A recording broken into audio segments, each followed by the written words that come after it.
Hi friends, on behalf of Bodhya, welcome to all of you this orientation class.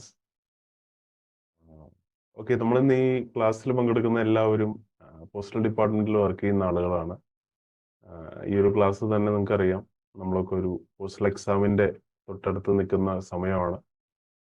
ഒരു എക്സാമിനെ സംബന്ധിച്ചിടത്തോളം വളരെ easy ആയിട്ട് നമ്മുടെ ലൈഫിനെ ഒരു ലെവലിലേക്ക്, നിങ്ങളുടെയൊക്കെ ജോലി സംബന്ധമായിട്ടുള്ള നെക്സ്റ്റ് ലെവലിലേക്ക് കൊണ്ടുപോകാൻ പറ്റിയ, പ്രൊമോട്ട് ചെയ്യാൻ പറ്റിയൊരു വലിയ അവസരമാണ് ഈ പ്രൊമോഷണൽ എക്സാമുകൾ.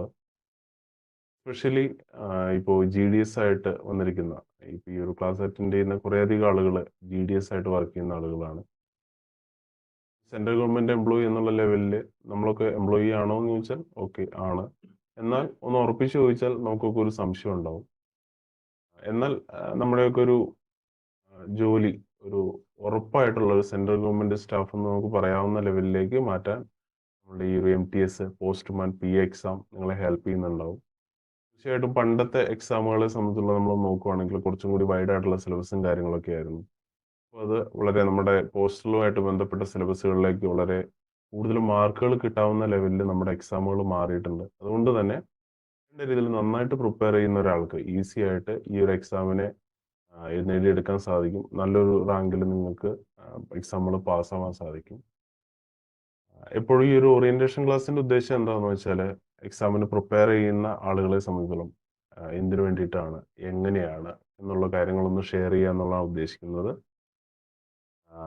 ഉറപ്പായിട്ടും ഈ ഒരു എക്സാം, നമ്മൾ എക്സാമിന് കാണേണ്ട രീതി എപ്പോഴാന്ന് വെച്ചാൽ നമ്മുടെ ലൈഫിൽ വലിയൊരു മാറ്റം കൊണ്ടുവരാൻ പറ്റുന്ന ഒരു കാര്യമായിട്ട് വേണം കാണാനായിട്ട്.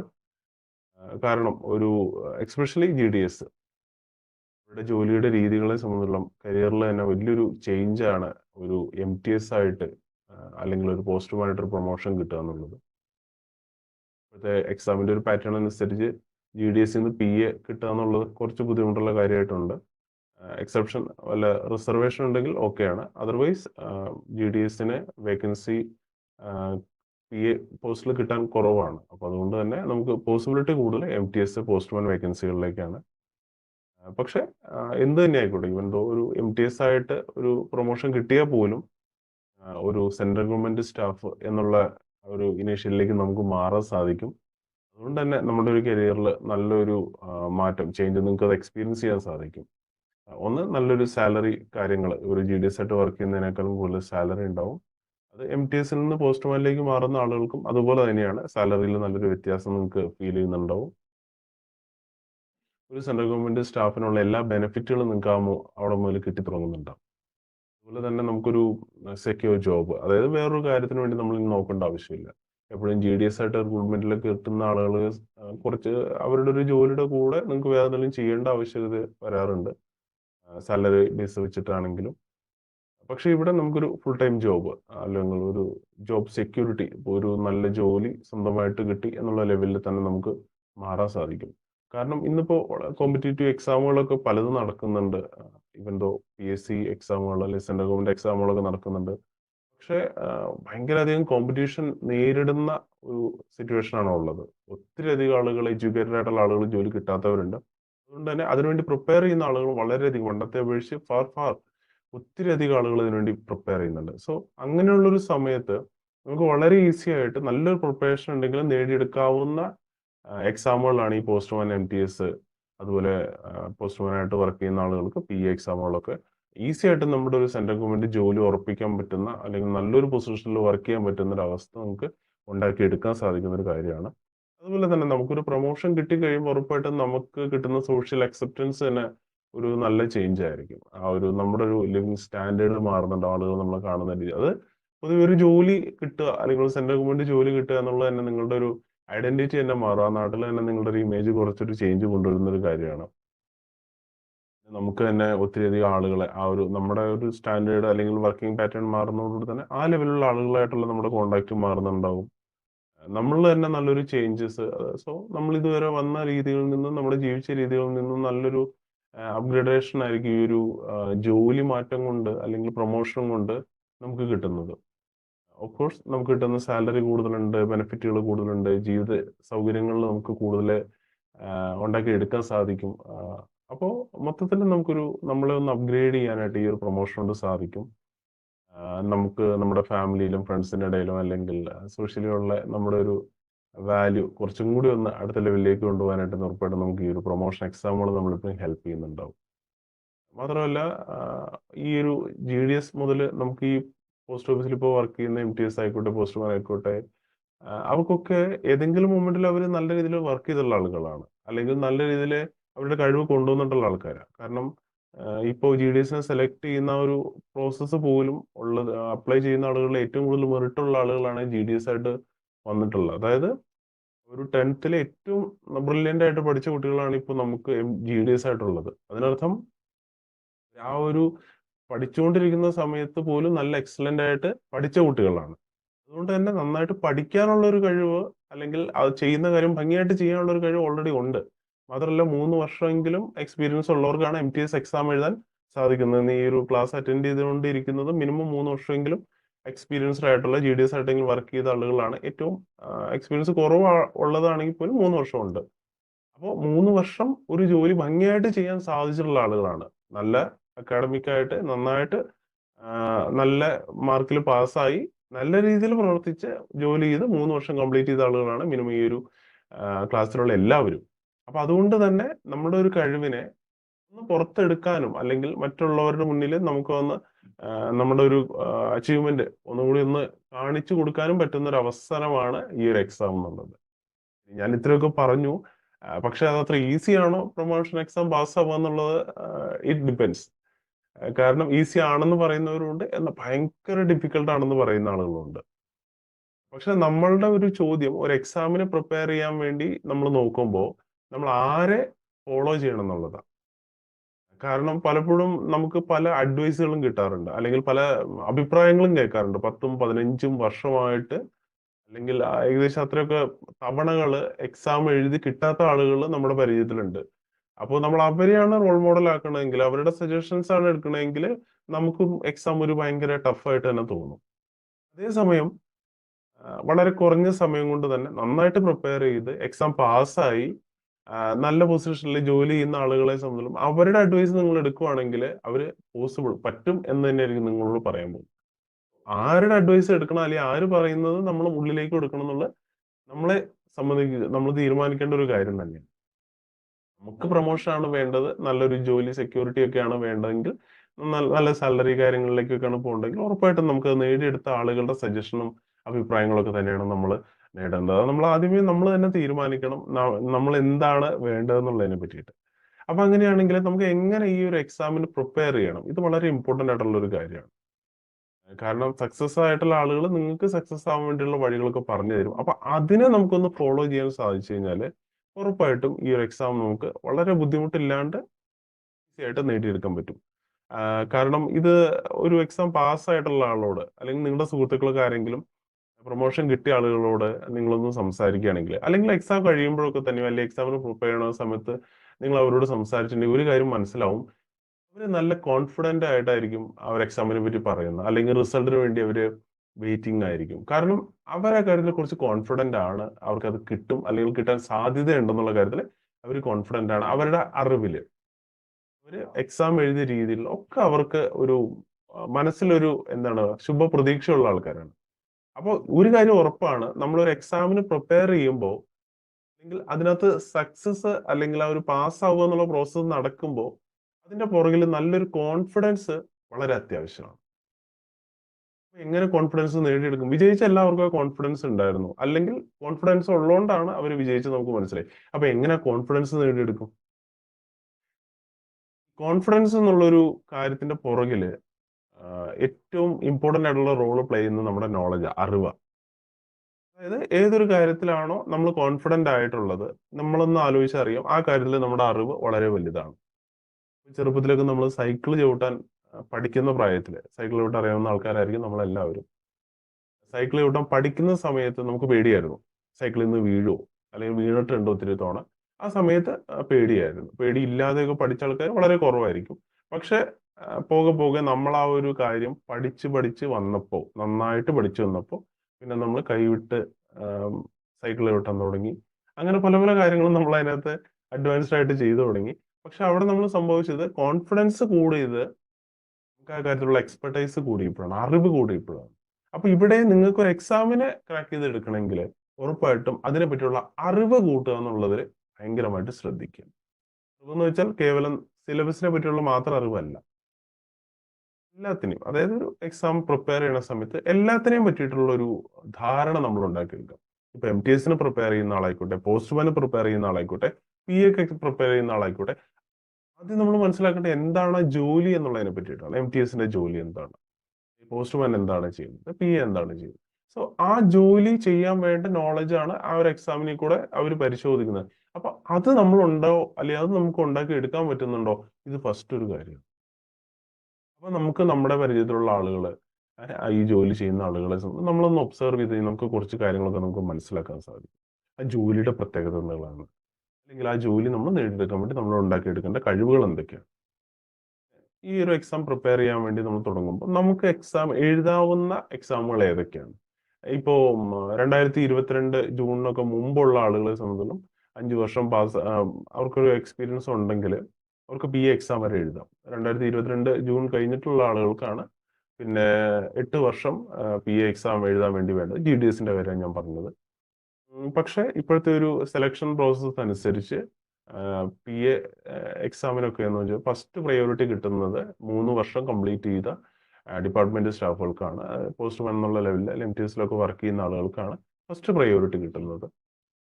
നമ്മളിവിടെ മനസ്സിലാക്കേണ്ടത് അതിനുശേഷം കാറ്റഗറി ബിയിലേക്ക് പോകുന്നുണ്ട്. അത് ജസ്റ്റ് ഡിപ്പാർട്ട്മെന്റിലായിട്ട് വർക്ക് ചെയ്ത് ഒരു എക്സ്പീരിയൻസ് ഉള്ള ആളുകൾക്കാണ്. അതിലും താഴെയാണ്, അതായത് ഫസ്റ്റും സെക്കൻഡും കാറ്റഗറിയിലെ ആളുകൾ ഇല്ലെങ്കിൽ മാത്രമേ, വേക്കൻസികൾ ഉണ്ടെങ്കിൽ കംപ്ലീറ്റ് ആയിട്ടും ആളുകളെ റിക്രൂട്ട് ചെയ്ത് പിന്നെ ബാലൻസും വേക്കൻസികൾ വരികയാണെങ്കിൽ മാത്രമേ GDSലേക്ക് വേക്കൻസി പോവുള്ളൂ. ഞാൻ പറഞ്ഞു വന്നത്, നമ്മൾ എന്താണോ, ഏത് എക്സാമിനാണോ പ്രിപ്പയർ ചെയ്യേണ്ടത് എന്നുള്ളത് നമ്മൾ ആദ്യമേ ഡിസൈഡ് ചെയ്യുക. എല്ലാം പ്രിപ്പയർ ചെയ്യാം, എനിക്ക് എല്ലാം എഴുതാം, അതുകൊണ്ട് ഞാൻ എല്ലാം എഴുതണു എന്നുള്ളതിൽ കാര്യമില്ല. എല്ലാം എഴുതുന്നതുകൊണ്ട് തെറ്റുന്നതെന്നല്ല ഞാൻ പറഞ്ഞത്. പക്ഷെ നമ്മൾ എന്താണോ എക്സാമിന് പ്രിപ്പയർ ചെയ്യണേ അത് കംപ്ലീറ്റ് ആയിട്ട് ഭംഗിയായിട്ട് ചെയ്യുക എന്നുള്ളത് നമ്മുടെ റെസ്പോൺസിബിലിറ്റിയാണ്. സോ PA പ്രിപ്പയർ ചെയ്യുന്ന ആളാണെങ്കിൽ ഡെഫിനറ്റ്ലി നിങ്ങൾ പ്രിപ്പയർ ചെയ്യണം, പക്ഷെ അത് കംപ്ലീറ്റ് ആയിട്ട് ചെയ്യാൻ പറ്റുമോ എന്ന് നോക്കുക. GDS ആയിട്ട് വർക്ക് ചെയ്യുന്ന ഒരാൾ PA എഴുതാൻ ആഗ്രഹമുണ്ട്, അതിനുവേണ്ടി നന്നായിട്ട് പ്രിപ്പയർ ചെയ്യാൻ പറ്റുമെങ്കിൽ ഡെഫിനറ്റ്ലി നിങ്ങൾ എഴുതുക. കിട്ടൂല എന്നുള്ളതല്ല, ഉറപ്പായിട്ട് റിസർവേഷൻ കാറ്റഗറിയിലൊക്കെ ഉള്ള ആൾക്കാർക്ക് താഴേക്ക് വന്ന് GDSനും കിട്ടാറുണ്ട്. അതർവൈസ് നിങ്ങളുടെ ഒരു എക്സ്പീരിയൻസ് ആയിരിക്കും. പക്ഷെ നിങ്ങൾക്ക് അതിനുവേണ്ടി സമയം കിട്ടുന്നില്ല എങ്കിൽ, എനിക്ക് പ്രിപ്പയർ ചെയ്യാൻ വളരെയധികം സിലബസ് കുറച്ച് ടൈറ്റാണ്, കുറച്ചധികം പഠിക്കാനുണ്ട്, അപ്പൊ അത്രയും സമയം കിട്ടുന്നില്ല എങ്കിൽ അപ്പൊ നിങ്ങൾ ഫോക്കസ് ചെയ്യേണ്ട ഒരു കാര്യം തൊട്ട് താഴെയുള്ള പോസ്റ്റ്മാൻ ആണ്. ഇനി അതിനും എലിജിബിൾ അല്ലെങ്കിൽ MTS. അപ്പൊ എന്താണ് എക്സാമിന് നമ്മൾ പ്രിപ്പയർ ചെയ്യണേ അത് ഭംഗിയായിട്ട് ചെയ്യുക എന്നുള്ളതാണ്. കൂടുതൽ എണ്ണം ഫോക്കസ് ചെയ്യുന്നതിലല്ല, ചെയ്യുന്ന കാര്യം ഭംഗിയായിട്ട് ചെയ്യുക, ഫോക്കസ്ഡ് ആയിട്ട് ചെയ്യുക. അതായത് ആ സിലബസ് എന്നുള്ള കാര്യം, ഇപ്പോൾ എക്സാമിന് പോസ്റ്റ്മാൻ ആയിക്കോട്ടെ, MTS ആയിക്കോട്ടെ, PA ആയിക്കോട്ടെ, എന്തിനാണോ നിങ്ങൾ പ്രിപ്പയർ ചെയ്യണേ അതിന്റെ സിലബസ് നിങ്ങൾ ഭംഗിയായിട്ട് പഠിക്കുക. ഇതാണ് അടുത്തൊരു കാര്യം. ജോലിനെ പറ്റി മനസ്സിലാക്കുന്നതിനോടൊപ്പം തന്നെ ഏത് എക്സാമിനാണ് നിങ്ങൾ പ്രിപ്പയർ ചെയ്യണമെന്ന് ആദ്യമേ ഡിസൈഡ് ചെയ്യുക, അതിനു വേണ്ടി ഭംഗിയായിട്ട് പഠിക്കുക. സിലബസ് ഉറപ്പായിട്ടും നിങ്ങൾക്ക് ഇത് ഗ്രൂപ്പിൽ ഷെയർ ചെയ്ത് കിട്ടുന്നുണ്ടാവും, അല്ലെങ്കിൽ നിങ്ങൾക്ക് അല്ലാതെ തന്നെ കിട്ടിയിട്ടുണ്ടാവും. ആ സിലബസിലുള്ള ഒരു കാര്യം പോലും വിടാതെ പഠിക്കുക എന്നുള്ളത് വളരെ വളരെ പ്രത്യേകത ഉള്ള ഒരു കാര്യമാണ്. കാരണം എക്സാം പാസ്സായ എല്ലാവരോടും ചോദിച്ചാൽ അവർ പറഞ്ഞിട്ടുണ്ടാവും, സിലബസിലുള്ള ഏത് ക്വസ്റ്റ്യൻ ചോദിച്ചാലും അവർ ഉത്തരം കൊടുക്കാൻ തക്ക രീതിയിൽ അവർ പ്രിപ്പയർ ചെയ്തിരുന്നു. ഒരു കാര്യം പ്രത്യേകം ശ്രദ്ധിക്കുക, സിലബസിലുള്ള നിങ്ങൾ എല്ലാവരും കവർ ചെയ്യുന്നതിനോടൊപ്പം തന്നെ അൺവാണ്ടഡ് ആയിട്ടുള്ള കാര്യങ്ങൾക്ക് വേണ്ടി സമയം കൊടുക്കാതിരിക്കുക. ഇപ്പൊ ഞാൻ ആദ്യം പറഞ്ഞ പോലെ GDS ആയിട്ടുള്ള ഒരാൾ പ്രത്യേകിച്ച് റിസർവേഷനുകളൊന്നും ഇല്ലെങ്കിൽ PA പ്രിപ്പയർ ചെയ്ത് അതിനും സമയം കിട്ടിയില്ല, കംപ്ലീറ്റ് ചെയ്യാൻ പറ്റിയില്ല, പോസ്റ്റ്മാനും കംപ്ലീറ്റ് ചെയ്യാൻ പറ്റിയില്ല, MTSനും ഫോക്കസ് ചെയ്യാൻ പറ്റിയില്ല, അങ്ങനെ ഒരു അവസ്ഥ ഉണ്ടാവാതെ നോക്കുക. എന്താണോ ഫോക്കസ് ചെയ്യുന്നത്, നമുക്ക് പറ്റുന്ന ഏതാണോ, കിട്ടാൻ സാധ്യത കൂടുതൽ ഏതാണോ അതിന് പ്രിപ്പയർ ചെയ്ത് അതിനെ ഭംഗിയായിട്ട് ഒരു 100% നിങ്ങൾക്ക് കോൺഫിഡൻസ് ഉണ്ടാവുന്ന രീതിയിൽ പ്രിപ്പയർ ചെയ്യുക. ഇത് വളരെ ഇമ്പോർട്ടന്റ് ആയിട്ടുള്ള ഒരു കാര്യമാണ്. സിലബസ് നന്നായിട്ടൊന്ന് മനസ്സിലാക്കുക, എന്തൊക്കെ കാര്യങ്ങളിലാണ് മാർക്കുകൾ ഡിവൈഡ് ചെയ്ത് പോകുന്നത്. എക്സാമിന്റെ സിലബസ് എപ്പോഴും നിങ്ങളുടെ ഗ്രൂപ്പുകളിലൊക്കെ വരുന്നുണ്ട്, നമ്മൾ ഈ ഒരു ഗ്രൂപ്പിൽ നിങ്ങൾക്ക് ഷെയർ ചെയ്ത് കിട്ടുന്നുണ്ടാവും. ആ സിലബസ് നോക്കിയിട്ട് എത്ര മാർക്കാണ് നമ്മുടെ പരീക്ഷയ്ക്ക്, ഓരോന്നിനും ഓരോ രീതിയിലാണ് മാർക്ക് ഡിവൈഡ് ചെയ്ത് പോകുന്നത്. ഓരോ എക്സാമിനും എത്ര മാർക്കാണ് പോകുന്നത്. അതിൽ ചില എക്സാമുകൾ ക്വാളിഫയിങ് എക്സാമാണ്, അതിനുവേണ്ടി നിങ്ങൾ അധികം പഠിച്ച് സമയം കളയേണ്ട, ഒരു ബേസിക് നോളജ് ഉണ്ടെങ്കിൽ നിങ്ങൾക്ക് പാസ്സാവുന്ന എക്സാമുകളാണ്. പിന്നെ ടെസ്റ്റ് എക്സാം ഉണ്ട്, അതിനും എങ്ങനെയാണ് പ്രിപ്പയർ ചെയ്യേണ്ടത്, അതായത് നമ്മൾക്ക് എവിടെയാണ് ശ്രദ്ധ കൂടുതൽ കൊടുക്കേണ്ടത് സിലബസ് നോക്കി നമ്മളൊന്ന് മനസ്സിലാക്കും. ഞാൻ കോമൺ ആയിട്ട് എല്ലാവരും ഉള്ള ഒരു ക്ലാസ് ആയതുകൊണ്ടാണ് സ്പെസിഫൈഡ് ആയിട്ട് ഇന്ന കാര്യങ്ങൾ പറയാത്തത്. നിങ്ങൾ എന്ത് എക്സാമിനാണോ പ്രിപ്പയർ ചെയ്യുന്നത് അതിന്റെ സിലബസ് ആദ്യമേ മനസ്സിലാക്കുക. ഓരോരോ പോർഷൻസിനും ഓരോരോ ടോപ്പിക്കുകൾക്കും എത്ര എത്ര മാർക്കുകളാണ് ഡിവൈഡ് ചെയ്തിട്ടുള്ളതെന്ന് നിങ്ങൾ ആദ്യമേ മനസ്സിലാക്കുക. അതിനനുസരിച്ച് ആ മാർക്കിന്റെ വെയിറ്റേജിനനുസരിച്ച് നിങ്ങൾ ഫോക്കസ് കൂടുതൽ കൊടുത്ത് പഠിക്കുക. ഒരു ഉദാഹരണം ഞാൻ പറഞ്ഞാല് മാത്സിന് 8 ടോപ്പിക്കുകളാണ് മെയിൻ ആയിട്ട് നമുക്ക് കവർ ചെയ്യാൻ വരുന്നത്. ആ ടോപ്പിക്കുകൾ കൂടി 20 മാർക്ക് നമുക്ക് കൊടുക്കുന്നുണ്ട്. അപ്പോൾ ആ ഒരു എക്സാമിന് വരുമ്പോൾ പിന്നെ അനലിറ്റിക്കൽ ആൻഡ് റീസണിങ് എബിലിറ്റി, അപ്പോൾ ആ ഒരു ടോപ്പിക്കിനും 20 മാർക്ക് ഉണ്ട്. അപ്പോൾ ഒരു മാത്സിന്റെ ടോപ്പിക്ക് 8 കവർ ചെയ്യാന്നുള്ള ഒരു വലിയ കാര്യം. ഒത്തിരി നമുക്ക് പഠിക്കാനും സമയം ചെലവഴിക്കാനും ഉണ്ട്. കാരണം മാത്സ് ആണ് എഴുതി പഠിക്കേണ്ട കാര്യങ്ങൾ അല്ലെങ്കിൽ വർക്കൗട്ട് ചെയ്ത് പഠിക്കേണ്ട കാര്യങ്ങളാണ്. പക്ഷെ റീസണിങ് എബിലിറ്റി എന്നുള്ള ഒരു കാര്യം നിങ്ങൾക്ക് കുറച്ചുകൂടി ഇന്റലക്ച്വൽ രീതിയിൽ ചെയ്യേണ്ടതാണ്. അപ്പോൾ മാർക്ക് നമുക്ക് ഡിവൈഡ് ചെയ്ത് പോയിരിക്കുന്നത് 20 മാർക്കാണ്. സോ ഈക്വലി ഇമ്പോർട്ടന്റ് കൊടുക്കണം. കാരണം കുറച്ച് കൂടുതൽ പഠിക്കാനുണ്ട്, മറ്റേത് അത്രയും പഠിക്കാനില്ല. അപ്പൊ കുറച്ച് സമയം കൊടുത്താൽ മതി ചിന്തിക്കരുത്. കാരണം മാർക്ക് ഡിവൈഡ് ചെയ്ത് പോയിരിക്കുന്നത് ഈക്വൽ ആയിട്ടാണ്. നമ്മൾ അങ്ങനെയുള്ള കാര്യങ്ങളൊന്ന് ശ്രദ്ധിക്കുക. ഫോക്കസ് കൂടുതൽ കൊടുക്കേണ്ട സ്ഥലത്ത് മാർക്ക് കൂടുതൽ പോകുന്ന ടോപ്പിക്കുകളിലേക്ക്, സബ്ജക്റ്റുകളിലേക്ക് നിങ്ങൾ ശ്രദ്ധ കൂടുതൽ കൊടുത്ത് അതിന് കൂടുതൽ സമയം സ്പെൻഡ് ചെയ്ത് നിങ്ങൾ പഠിക്കുക. അടുത്തൊരു കാര്യം, നിങ്ങൾക്ക് എക്സാമിന്റെ ഡേറ്റ് ഇപ്പോൾ ഓൾറെഡി കിട്ടിയിട്ടുണ്ട്. അപ്പൊ ആ ഡേറ്റ് വെച്ചിട്ട് നമ്മൾ ഇപ്പൊ മുതലേ ഒന്ന് പ്രിപ്പയർ ചെയ്യുക. സിലബസ് എന്താണെന്ന് മനസ്സിലാക്കുക. ആ സിലബസിനനുസരിച്ചിട്ടുള്ള നിങ്ങളുടെ ഒരു ഷെഡ്യൂൾ പ്രിപ്പയർ ചെയ്യുക, അല്ലെങ്കിൽ നിങ്ങളുടെ ടൈം ടേബിൾ റെഡിയാക്കുക. ഈ പർട്ടിക്കുലർ എക്സാം ഡേറ്റിന് മുന്നേ ആയിട്ട് സിലബസുകളൊക്കെ കംപ്ലീറ്റ് ചെയ്യാവുന്ന രീതിയിൽ നിങ്ങൾ നിങ്ങളുടെ ഒരു ദിവസത്തെ ചിട്ടപ്പെടുത്തുക എന്നുള്ളത് ഈ ഒരു എക്സാമിന് പ്രിപ്പയർ ചെയ്യുമ്പോൾ വളരെയധികം ഇമ്പോർട്ടൻ്റ് ആയിട്ടുള്ള കാര്യമാണ്. കാരണം എനിക്ക് തോന്നുന്നു ഇനിയിപ്പോ ഏകദേശം 2 മാസമേ ഉള്ളൂ ഈ എക്സാമിനായിട്ട്. 2 മാസത്തിൽ താഴെ ഉള്ളൂ. ഒരു 60 ദിവസം ചിന്തിച്ച് നോക്കുക. ഒരു 60 ദിവസം നമ്മളൊന്ന് സാക്രിഫൈസ് ചെയ്ത് കഴിഞ്ഞാൽ നമ്മുടെ ലൈഫിൽ വലിയൊരു ചേഞ്ച് വരാൻ പറ്റുമെങ്കിൽ അതിനുവേണ്ടി നിങ്ങളുടെ ഡെയിലി റൊട്ടീനുകളിൽ ചെറിയൊരു ചേഞ്ചസ് വരുത്തുക. ഇപ്പോൾ എക്സാമിനൊക്കെ പ്രിപ്പയർ ചെയ്ത് എക്സാം പാസ്സായി പോയ പലരും എക്സാമിന് മുമ്പ് കുറെ ദിവസങ്ങളിൽ ലീവ് എടുത്തിരുന്നൊക്കെ പഠിക്കുന്നത് ഞാൻ കണ്ടിട്ടുണ്ട്. അതുപോലെ എന്താണോ ഈ എക്സാം ഭംഗിയായിട്ട് എഴുതാൻ നിങ്ങൾക്ക് വേണ്ടത്, ഒരു പക്ഷേ രാവിലെ 6 മണിക്ക് എണീക്കുന്ന ഒരാളാണെങ്കിൽ 1 മണിക്കൂർ നേരത്തെ എണീക്കാൻ പറ്റുമെങ്കിൽ, ആവശ്യമാണെങ്കിൽ നിങ്ങൾക്ക് തീരുമാനിക്കാം അത്. കാരണം നിങ്ങളുടെ ജോലിയുടെ ടൈമൊക്കെ അനുസരിച്ച് ചിലർക്ക് രാവിലെ ഒരു വൈകുന്നേരം വരെ തിരക്ക് ജോലിയാണെങ്കിൽ നിങ്ങൾക്ക് രാവിലെയോ അല്ലെങ്കിൽ രാത്രിയൊക്കെയാണ് ടൈം കിട്ടുള്ളൂ. പക്ഷേ ഒരു 60 ദിവസത്തേക്ക് അല്ലെങ്കിൽ നിങ്ങളുടെ എക്സാം വരെയുള്ള ദിവസങ്ങളിലേക്ക് നിങ്ങളൊന്ന് നിങ്ങളുടെ ഡെയിലി റുട്ടീനെ ഒന്ന് ചേഞ്ച് ചെയ്യുകയാണെങ്കിൽ, ആ ഷെഡ്യൂൾ ഒന്ന് മാറ്റി നിങ്ങൾക്ക് ഈ ടോട്ടൽ പഠിക്കാനുള്ള കാര്യങ്ങൾ കവർ ചെയ്യാവുന്ന ലെവലിലേക്ക് ഒന്ന് മാറ്റുവാണെങ്കിൽ ഡെഫിനറ്റ്ലി നിങ്ങൾ ആ എക്സാം എഴുതുന്നത് നല്ല കോൺഫിഡൻസോട് കൂടിയിട്ടായിരിക്കും. കാരണം ആവശ്യത്തിനുള്ള അറിവുകൾ നിങ്ങൾ നേടി, ഇനി അത് എടുത്താൽ മാത്രം മതി. അതിനുവേണ്ടി നമ്മളൊന്ന് സെൽഫ് പ്രിപ്പയർഡ് ആവുക. കാരണം നമ്മൾ തന്നെയാണ് നമ്മുടെ ലൈഫിനെ അടുത്ത ലെവലിൽ കൊണ്ടുപോകാനുള്ളൂ. വേറെ ആരും ഇതൊക്കെ ഞാനിപ്പോ നിങ്ങളോട് പറഞ്ഞു തരാമെന്നല്ലാതെ ഇതിനപ്പുറത്ത് എനിക്ക് മെന്റലി സപ്പോർട്ട് ചെയ്യും, പക്ഷെ ഫിസിക്കലി എനിക്കൊന്നും ചെയ്തു തരാനൊന്നുമില്ല. അപ്പൊ അതുപോലെ തന്നെ നമ്മൾ നമ്മുടെ ഒരു ഡെയിലി റൊട്ടീനെ ഒന്ന് ചേഞ്ച് ചെയ്യുക, നമ്മളൊന്ന് പ്രിപ്പയർ ചെയ്യുക, നന്നായിട്ട് പ്രിപ്പയർ ചെയ്യുക. എക്സാം പാറ്റേണുകൾ എങ്ങനെയാണെന്ന് മനസ്സിലാക്കുക. അത് ഉറപ്പായിട്ടും സിലബസുകളിൽ നിങ്ങളുടെ കൂടെ കിട്ടിയിട്ടുണ്ടാവും. പിന്നെ നമ്മുടേതായിട്ടുള്ള കുറച്ച് പ്രിപ്പറേഷൻ സ്ട്രാറ്റജീസ് ഞാൻ പറയാൻ കാരണം, എക്സാമിന് പ്രിപ്പയർ ചെയ്യുന്ന സമയത്ത് അല്ലെങ്കിൽ ഓരോ ടോപ്പിക്കുകൾ പഠിക്കുന്ന സമയത്ത് ഓരോരുത്തരും ലേൺ ചെയ്യുന്ന രീതി ഡിഫറെന്റ് ആണ്. ചില ആളുകൾക്ക് അത് കേട്ടാൽ മനസ്സിലാവും, ചിലർക്ക് കണ്ടു കഴിഞ്ഞാലേ മനസ്സിലാവുള്ളൂ.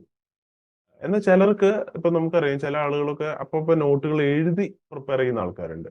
ചിലർ നല്ല ശ്രദ്ധിച്ചിരിക്കുന്ന ആൾക്കാരുണ്ട്. അല്ലെങ്കിൽ ചിലർ ബോർഡിൽ എഴുതുന്ന കണ്ടു പഠിക്കുന്ന, അത് മനസ്സിലാക്കുന്ന ആൾക്കാരുണ്ട്. അപ്പൊ ഓരോരുത്തരുടെയും ഈ പഠിക്കുന്ന രീതിയിൽ കുറച്ച് വ്യത്യാസങ്ങളുണ്ട്. അപ്പൊ നിങ്ങൾ ഓരോരുത്തരെയും നിങ്ങൾക്ക് നന്നായിട്ട് അറിയാം നിങ്ങൾക്ക് എങ്ങനെയാണ് ഒരു ടോപ്പിക് അല്ലെങ്കിൽ ഒരു കാര്യം പെട്ടെന്ന് മനസ്സിലാവുന്നത്, അല്ലെങ്കിൽ എങ്ങനെ കണ്ടാലാണ്, എങ്ങനെ ചെയ്താലാണ് നിങ്ങൾക്കത് പെട്ടെന്ന് ഓർമ്മയിൽ വരുന്നത്. ഇത് നമ്മളൊന്ന് ആദ്യമേ മനസ്സിലാക്കുക. അതിന് പറ്റുന്ന രീതിയിലേക്ക് നിങ്ങളുടെ ലേണിംഗ് സ്ട്രാറ്റജീസ്, പഠിക്കാനുള്ള രീതികൾ മാറ്റുക. കേട്ട് പഠിക്കുന്ന അല്ലെങ്കിൽ കേട്ടാൽ പഠിക്കുന്ന ഒരാളാണെങ്കിൽ നിങ്ങൾ ഈ ക്ലാസ്സുകളൊക്കെ ഇപ്പൊ നമ്മൾ ബോധ്യ നല്ല ക്ലാസ്സുകളൊക്കെ പ്രൊവൈഡ് ചെയ്യുന്നുണ്ട്. അത് റെക്കോർഡഡ് വേർഷൻ വരുന്നുണ്ട്. അത് വീണ്ടും വീണ്ടും വീണ്ടും കേട്ട് കേട്ട് പഠിക്കുക. പലതവണ കേട്ട് കഴിയുമ്പോൾ നിങ്ങളുടെ ബ്രെയിനിൽ അത് പെട്ടെന്ന് വരും. നിങ്ങൾക്ക് എക്സാം എഴുതുന്ന സമയത്ത് ഭയങ്കര പെട്ടെന്ന് നിങ്ങൾക്ക് അത് ആൻസർ കൊടുക്കാൻ പറ്റും.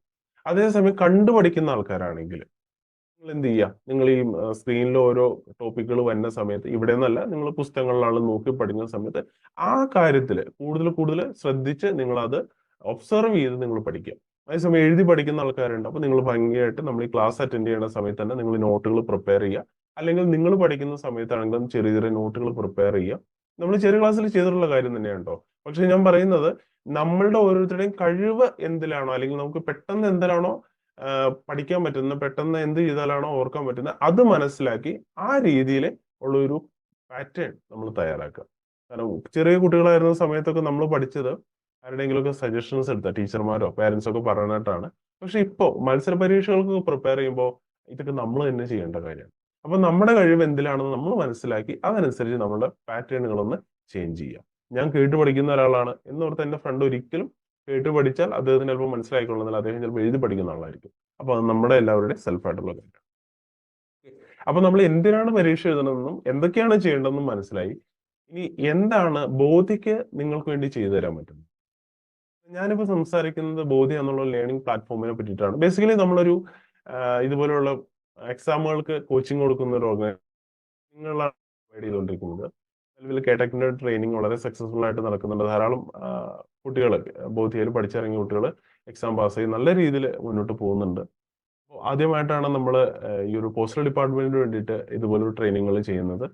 അപ്പോൾ എന്താണ് നിങ്ങൾക്ക് മ്യൂച്വൽ അണ്ടർസ്റ്റാൻഡിങ്ങിൽ നമുക്ക് ചെയ്ത് കൊടുക്കാൻ പറ്റുന്നത്, അല്ലെങ്കിൽ ബോധ്യം നിങ്ങൾക്ക് വേണ്ടി എന്താണ് നന്നായിട്ട് സെർവ് ചെയ്യാൻ പോകുന്നത്? ഇവിടെ എനിക്ക് പറയാൻ പറ്റുന്നത്, ബോധ്യ പ്രധാനമായിട്ടും ഫോക്കസ് ചെയ്യുന്ന ഒരു കാര്യം, നിങ്ങൾക്ക് പഠിക്കേണ്ട ടോപ്പിക്കുകളുടെ PDF-കൾ, സ്റ്റഡി മെറ്റീരിയൽസ്, അതായത് ഒരു ക്യാപ്സൂൾ ഫോമിൽ നിങ്ങൾക്ക് കിട്ടുന്നുണ്ടാവും. കാരണം എന്ത് ടോപ്പിക്കാണോ നമ്മൾ കവർ ചെയ്യാൻ ആഗ്രഹിക്കുന്നത് അതിന്റെ ആവശ്യമുള്ള കണ്ടന്റുകൾ നിങ്ങൾക്ക് പെട്ടെന്ന് ആക്സസ് ചെയ്യാവുന്ന രീതിയിൽ ഓരോ ദിവസത്തെയും ക്ലാസ്സുകളുടെ PDF ആയിട്ട് കിട്ടുന്നുണ്ടാവും. അപ്പോൾ നിങ്ങൾക്ക് ഒരു ടോപ്പിക്ക് കവർ ചെയ്യുന്ന നേരത്ത് ആ ഒരു പർട്ടിക്കുലർ PDF ശ്രദ്ധിക്കുക, അതിനു വേണ്ടിയിട്ടുള്ള കാര്യങ്ങൾ, നോട്ടുകൾ പ്രിപ്പയർ ചെയ്യുക. അപ്പൊ നിങ്ങൾക്ക് ഓരോ ദിവസം പഠിച്ച് പഠിച്ച് പോകാനായിട്ട് ഈ ഓരോ ടൂളുകളും, ഓരോരോ ചെറിയ ചെറിയ PDF-കളായിക്കോട്ടെ, അല്ലെങ്കിൽ നമുക്ക് ഡെയിലി നിങ്ങളുടെ നോളജിനെ ഇൻക്രീസ് ചെയ്യിക്കാനായിട്ടുള്ള, അല്ലെങ്കിൽ ഈ ഒരു നിങ്ങളുടെ ഒരു എക്സാം പ്രിപ്പയർ ചെയ്യുന്ന സമയത്ത് അതിനുവേണ്ട ചെറിയ അറിവുകളുള്ള, ഡെയിലി നിങ്ങൾക്ക് പഠിച്ചു പോകാനുള്ള കുറെ കാര്യങ്ങൾ, അറിവുകൾ നിങ്ങൾക്ക് ഡെയിലി കിട്ടുന്നുണ്ടാവും. അങ്ങനെ നമ്മൾക്ക് ആവശ്യമായിട്ടുള്ള ചെറിയ ചെറിയ ടൂളുകൾ ഈ ഒരു ബോധ്യ എന്നുള്ള പ്ലാറ്റ്ഫോം പ്രൊവൈഡ് ചെയ്യുന്നുണ്ടോ? ഉറപ്പായിട്ടും നമ്മൾ ഓരോ ടൂളും പ്രൊവൈഡ് ചെയ്യുന്നത്, അല്ലെങ്കിൽ ഓരോ കാര്യങ്ങളും ക്രിയേറ്റ് ചെയ്യുന്നത് നിങ്ങളുടെ ഒരു എക്സാമിന്റെ സിലബസിനെ ഫോക്കസ് ചെയ്തിട്ട് അതിൽ നിങ്ങൾക്ക് ആവശ്യമായിട്ടുള്ള എല്ലാം കവർ ചെയ്യണം എന്നുള്ള ഉദ്ദേശത്തോടുകൂടി തന്നെയാണ്. അപ്പൊ അതുകൊണ്ട് തന്നെ ഓരോ ചെറിയ നോട്ടുകളായാലും PDF-കളായാലും PPT-കളായാലും നിങ്ങളൊന്ന് സേവ് ചെയ്ത് വെക്കുക. തീർച്ചയായിട്ടും അതൊക്കെ ഒന്ന് റെഫർ ചെയ്യുക. എല്ലാം അതൊന്ന് പഠിച്ചു പോവുകയാണെങ്കിൽ ഡെഫിനറ്റ്ലി നിങ്ങൾക്ക് ഈ എക്സാം വളരെയധികം നന്നായിട്ട് ചെയ്യാൻ പറ്റും. അത് മാത്രമല്ല, അടുത്തൊരു കാര്യം, ഈ ഒരു പോസ്റ്റൽ ഡിപ്പാർട്ട്മെന്റുമായിട്ട് ബന്ധപ്പെട്ട് അതിൽ ധാരാളം അറിവുകളുള്ള ആൾക്കാരായിരിക്കും നിങ്ങൾക്ക് ഈ ഒരു കോച്ചിങ്ങിൽ ഫാക്കൽറ്റീസ് ആയിട്ട് വരുന്നത്. അതുകൊണ്ട് തന്നെ വളരെ ഡീപ്പായിട്ടുള്ള നോളജ് നിങ്ങൾക്ക് അവിടെ നിന്ന് കിട്ടുന്നുണ്ടാവും. കൂടുതലും ബോധ്യം അങ്ങനെ തന്നെയുള്ള ട്രെയിനിങ്ങുകളാണ് പ്രൊവൈഡ് ചെയ്യുന്നത്. ഏത് മേഖലയിലാണോ നമ്മൾ ട്രെയിനിങ് കൊടുക്കുന്നത് ആ മേഖലയിലുള്ള ഫാക്കൽറ്റീസിനെ, കൂടുതലും അറിവുള്ള ആളുകളെ നമുക്ക് പ്രൊവൈഡ് ചെയ്യാൻ സാധിക്കുന്നുണ്ട്. അത് നമുക്ക് ഈ ഒരു പെയ്ഡ് ക്ലാസ്സുകളിലൊക്കെ വളരെ നന്നായിട്ട് നല്ല റിസൾട്ട് കൊണ്ടുവരാനായിട്ട് സാധിക്കുന്നുണ്ട്. അതുപോലെ തന്നെ നമ്മൾ ഓൺലൈൻ ട്രെയിനിങ് ക്ലാസ്സുകൾ നടത്തുന്നുണ്ട്. അപ്പൊ എന്താ ഗുണം എന്ന് വെച്ചാൽ, ഓൺലൈൻ ക്ലാസ്സുകളിൽ നിങ്ങൾക്ക് കുറച്ചും കൂടി അപ് ടു ഡേറ്റ് ആയിട്ട്, അല്ലെങ്കിൽ ഒരു ഷെഡ്യൂളായിട്ട് നിങ്ങൾക്ക് എന്നും പഠിച്ചു പോകും. കാരണം നമ്മൾ ഒരു പക്ഷേ കുറച്ച് മടിയുള്ള ആളാണെങ്കിൽ, അല്ലെങ്കിൽ സാഹചര്യവശാൽ അങ്ങനെ ആയി പോകുന്ന, സമയം കിട്ടാത്ത ഒരാളാണെങ്കിൽ, ഒരു പർട്ടിക്കുലർ ടൈമിൽ എല്ലാ ദിവസവും ക്ലാസ് ഉണ്ടെന്ന് പറയുമ്പോൾ നമ്മുടെ റൊട്ടീനിൽ ആ ഒരു ക്ലാസ്സും കൂടി ഭാഗമാക്കുകയാണെങ്കിൽ, അല്ലെങ്കിൽ എല്ലാ ഒന്നരാടം ക്ലാസ്സുകളുണ്ട്, അല്ലെങ്കിൽ എല്ലാ സാറ്റർഡേകളിലും ക്ലാസ് ഉണ്ട്, ഇങ്ങനെ ഒരു ചിട്ട ആ ക്ലാസ്സുകളിൽ വന്നു കഴിയുമ്പോൾ നമ്മൾ ഓട്ടോമാറ്റിക്കലി അതിന്റെ ഒരു ഭാഗമായിട്ട് മാറും. അപ്പോൾ നിങ്ങൾക്ക് ഡെയിലി ഉള്ള ക്ലാസ്സുകളായിക്കോട്ടെ, അല്ലെങ്കിൽ ആ ബോധിയുടെ ടൈം ടേബിൾ അനുസരിച്ചുള്ള ക്ലാസ്സുകൾ നിങ്ങൾക്ക് കിട്ടുന്നതുകൊണ്ട് തന്നെ നിങ്ങൾക്ക് പഠിക്കാനുള്ളത്, ആ ക്ലാസ്സുകൾ അറ്റൻഡ് ചെയ്യുമ്പോൾ തന്നെ കുറച്ച് കാര്യങ്ങൾ നിങ്ങളുടെ ഉള്ളിലേക്ക് കിട്ടുന്നുണ്ടാവും. ഇത് കുറെ ദിവസങ്ങൾ കഴിയുമ്പോഴേക്കും നിങ്ങൾക്ക് ആവശ്യമായിട്ടുള്ള ഒരു നോളജ് നിങ്ങൾ ഉണ്ടാവാനായിട്ട് നിങ്ങളെ ഹെൽപ്പ് ചെയ്യുന്നുണ്ടാവും. അപ്പൊ ഇത് നമ്മൾ ബോധിയുടെ ഒരു ട്രെയിനിങ് ക്ലാസ്സുകളിലൂടെ നിങ്ങൾക്ക് കിട്ടുന്ന ഒരു കാര്യമാണ്. പിന്നെ അത് കൂടാതെ തന്നെ നിങ്ങളുടെ ഒരു ട്രെയിനിങ് കിട്ടുന്ന കാര്യങ്ങളിൽ നിങ്ങളുടെ ഒരു അറിവിനെ ഒന്ന് ചെക്ക് ചെയ്യാനായിട്ട് ഇടയ്ക്കിടയ്ക്ക് മോക്ക് ടെസ്റ്റുകൾ നടത്തുന്നുണ്ടാവും. അതുപോലെ തന്നെ ചെറിയ ചെറിയ ഇപ്പൊ നമുക്ക് മൾട്ടിപ്പിൾ ചോയ്സ് ക്വസ്റ്റ്യൻസ് ഒക്കെയാണ് വരുന്നത്. അപ്പൊ അതിന്റെ ചെറിയ ടെസ്റ്റുകളൊക്കെ നമ്മൾ നടത്തുന്നുണ്ടാവും. നിങ്ങളുടെ ഒരു കോൺഫിഡൻസ് കൂട്ടാനും, അല്ലെങ്കിൽ നന്നായിട്ടൊന്ന് കുറച്ചുകൂടി ബെറ്റർ ആയിട്ട് പ്രിപ്പയർ ചെയ്യണം എന്നുള്ളത് നമുക്കൊന്ന് അനലൈസ് ചെയ്യാനായിട്ടും നിങ്ങളത് ഹെൽപ്പ് ചെയ്യുന്നുണ്ടാവും. പിന്നെ നമുക്ക് ഡൗട്ടുകൾ എന്തെങ്കിലും ഉണ്ടെങ്കിൽ നിങ്ങൾക്ക് ബോധിയുടെ വാട്സപ്പ് നമ്പർ ഉണ്ട്, അതിൽ കമ്മ്യൂണിക്കേറ്റ് ചെയ്യാവുന്നതാണ്. അതല്ലെങ്കിൽ നമുക്ക് എക്സ്പെർട്ടൈസ് ആയിട്ടുള്ള ഫാക്കൽറ്റീസ് അവൈലബിൾ ആവുന്ന സമയത്ത് നിങ്ങൾക്ക് അവരോട് തന്നെ ചോദിക്കാവുന്നതാണ്. അങ്ങനെ ഒരു എന്താണ് ഇന്ററാക്റ്റീവ് സെഷൻസ് ആയിട്ടും കൂടുതൽ ഡൗട്ട് ക്ലിയറൻസ് സെഷനുകളൊക്കെ നമുക്ക് ധാരാളം നടത്തുന്നുണ്ട്, അല്ലെങ്കിൽ നിങ്ങൾക്ക് അതിനുള്ള അവസരമുണ്ട്. അതും ഈ ഒരു എക്സാമിന് നന്നായിട്ട് പ്രിപ്പയർ ചെയ്യാൻ നിങ്ങളെ ഹെൽപ്പ് ചെയ്യുന്ന കാര്യമാണ്. അതുകൂടാതെ തന്നെ എക്സാം നടത്തുന്നതോടെ നിങ്ങളുടെ പെർഫോമൻസിന് നിങ്ങൾക്ക് തന്നെ ഒന്ന് അനലൈസ് ചെയ്യാനും നമ്മൾക്കത് മനസ്സിലാക്കി, ഞാൻ ഈ പറയുന്ന കാര്യങ്ങളൊക്കെ ബോധിയുടെ പെയ്ഡ് വേർഷനിൽ വരുന്ന കാര്യങ്ങളാണ് കേട്ടോ. ഒരു പക്ഷെ നിങ്ങൾക്ക് പേഴ്സണലി നമ്മുടെ ഒരു പ്രിപ്പറേഷന് ഒന്ന് ബെറ്റർ ആക്കാൻ വേണ്ടിയിട്ട് കുറച്ച് സജഷൻസ് വേണം. നമുക്ക് എക്സ്പെർട്ടൈസ് ചെയ്തിട്ടുള്ള ഫാക്കൽറ്റീസിനോട് സംസാരിക്കാൻ പറ്റും. അവർ നിങ്ങൾക്ക് ആവശ്യമായിട്ടുള്ള സജഷൻസ് തരുന്നുണ്ടാവും. അപ്പൊ ആ ഒരു കാര്യങ്ങളൊക്കെ ബോധ്യം വളരെയധികം ശ്രദ്ധിക്കുന്ന കാര്യങ്ങളാണ്. അതുപോലെ തന്നെ ഞാൻ പറഞ്ഞു ലേണിംഗ് ആണ് നമ്മൾ പ്രൊവൈഡ് ചെയ്യുന്നത്. അതുകൊണ്ട് തന്നെ അത്യാവശ്യം നോളജബിൾ ആയിട്ടുള്ള കാര്യങ്ങളൊക്കെ നിങ്ങൾക്ക് ഇവിടുന്ന് പ്രൊവൈഡ് ചെയ്യാൻ സാധിക്കുന്നുണ്ടാവും. ഈവൻ ദോ നമ്മുടെ ഒരു പോസ്റ്റ് ഓഫീസുമായിട്ട് ബന്ധപ്പെട്ട കാര്യം മാത്രമല്ല, ജനറൽ നോളജ് ആയിക്കോട്ടെ, മാത്തമാറ്റിക്സ് ആയിക്കോട്ടെ, അങ്ങനെ നിങ്ങൾക്ക് ആവശ്യമായിട്ടുള്ള കാര്യങ്ങളുടെ ഒക്കെ ഒരു നോളജ് ഹബ്ബായിട്ട് നമുക്ക് ഇതിനെ ബോധ്യേനെ നിങ്ങൾക്ക് കാണാൻ സാധിക്കും. അതുപോലെ തന്നെ ധാരാളം ആളുകൾ വളരെ സക്സസ്ഫുൾ ആയിട്ട് പാസ്സായിട്ടുള്ള ഒരു ഫേമാണ്, അല്ലെങ്കിൽ പാസ്സാക്കാൻ സാധിച്ചിട്ടുള്ള ഒരു ഫേമാണ് ബോധ്യ. അതുകൊണ്ട് തന്നെ നമുക്ക് ഈ ഒരു പോസ്റ്റൽ എക്സാമിന്റെ പ്രിപ്പറേഷൻ നിങ്ങൾക്ക് ബോധ്യയുടെ കൂടെ ആയതുകൊണ്ട് തന്നെ ഉറപ്പായിട്ടും സക്സസ് ഉണ്ടാക്കിയെടുക്കാൻ സാധിക്കുന്നു. നിങ്ങളുടെ ലൈഫിൽ ഒരു പ്രൊമോഷൻ ഈസി ആയിട്ട് നേടിയെടുക്കാൻ പറ്റുമെന്നും നമ്മൾ വിശ്വസിക്കുന്നുണ്ട്. നമ്മൾ ബോധ്യയിലൂടെ എൻഷുർ ചെയ്യുന്നത് അത് തന്നെയാണ്. ഒരു എക്സാമിന് പ്രിപ്പയർ ചെയ്യുന്ന നിങ്ങളെ സംബന്ധിച്ചിടത്തോളം എക്സാം എഴുതേണ്ടത് നിങ്ങളാണ്, പാസ്സാവേണ്ട റെസ്പോൺസിബിലിറ്റി നിങ്ങൾക്ക് തന്നെയാണ്. പക്ഷെ ബോധ്യ അവിടെ എന്താ ചെയ്യുന്നതെന്ന് വെച്ചാൽ നിങ്ങളെ സപ്പോർട്ട് ചെയ്യുന്ന നിങ്ങളുടെ ഒരു ഫ്രണ്ടായിട്ട് എപ്പോഴും കൂടെ ഉണ്ടാവും. ആ സമയത്ത് ഒരു ആശങ്കയുണ്ടോ, ഒരു ഡൗട്ട് ഉണ്ടോ, അല്ലെങ്കിൽ ഒരു കോൺഫിഡൻസ് കുറവുണ്ടോ, തീർച്ചയായിട്ടും നിങ്ങൾക്ക് ബോധ്യനെ സമീപിക്കാവുന്നതാണ്. ബോധ്യയുടെ പെയ്ഡ് ക്ലാസ് എടുക്കുന്ന ആളുകൾക്ക് തീർച്ചയായിട്ടും ആ ഒരു നോളജ് സെഷനുകൾക്കൊക്കെ വളരെയധികം കവർ ചെയ്യുന്ന രീതിയിൽ നമ്മൾ ആ എക്സാമിനെ വേണ്ട രീതിയിൽ പ്രിപ്പയർ ചെയ്യുന്ന രീതിയിലായിരിക്കും പ്രൊവൈഡ് ചെയ്യുന്നത്.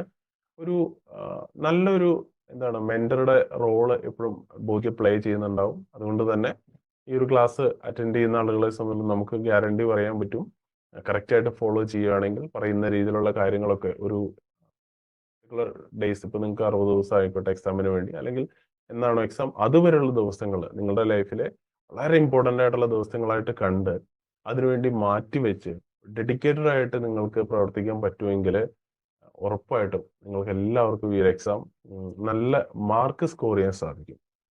വേക്കൻസികളുണ്ട് എന്നുള്ളതിനനുസരിച്ച് നിങ്ങളുടെ പോസ്റ്റിങ്ങുകൾ വരുന്നുണ്ടാവും. പക്ഷെ എങ്കിൽ തന്നെ ഞാൻ പറയുന്നു, നല്ല മാർക്ക് വാങ്ങിച്ചു കഴിഞ്ഞാൽ ഉറപ്പായിട്ടും വളരെയധികം സാധ്യതകളുണ്ട്. ഏതെങ്കിലുമൊക്കെ ലിസ്റ്റിൽ നമുക്ക് കയറി പറ്റാൻ പറ്റും. ഒരിക്കൽ കൊടുക്കുന്ന എഫേർട്ടാണ്, പക്ഷെ ലൈഫിൽ വലിയൊരു ചേഞ്ച് നിങ്ങൾക്ക് കൊണ്ടുവരുന്നതാണ്. തീർച്ചയായിട്ടും ഈ ഒരു ഓറിയന്റേഷൻ ക്ലാസ് കഴിഞ്ഞ ശേഷം നിങ്ങൾക്ക് നിങ്ങളുടെ പഴയ ഷെഡ്യൂളിലേക്ക് മാറാവുന്നതാണ്. നിങ്ങൾക്ക് ബോധിയുടെ വാട്സപ്പ് ഗ്രൂപ്പിലുള്ളവർക്ക് ഫ്രീ കണ്ടന്റുകൾ കിട്ടിക്കൊണ്ടിരിക്കുന്നുണ്ടാവും. ബോധിയുടെ പെയ്ഡ് ക്ലാസ്സിലേക്ക് ആഡ് ആവാൻ താല്പര്യമുള്ള ആളുകളെ സംബന്ധിച്ചിടത്തോളം നിങ്ങൾക്ക് അതിന്റെ പേയ്മെന്റ് ചെയ്യേണ്ട ഡീറ്റെയിൽസും ഏത് കോഴ്സാണെന്നുള്ള സെലക്ട് ചെയ്യാനുള്ള ഓപ്ഷൻസും ഒക്കെ ഉണ്ടാവും.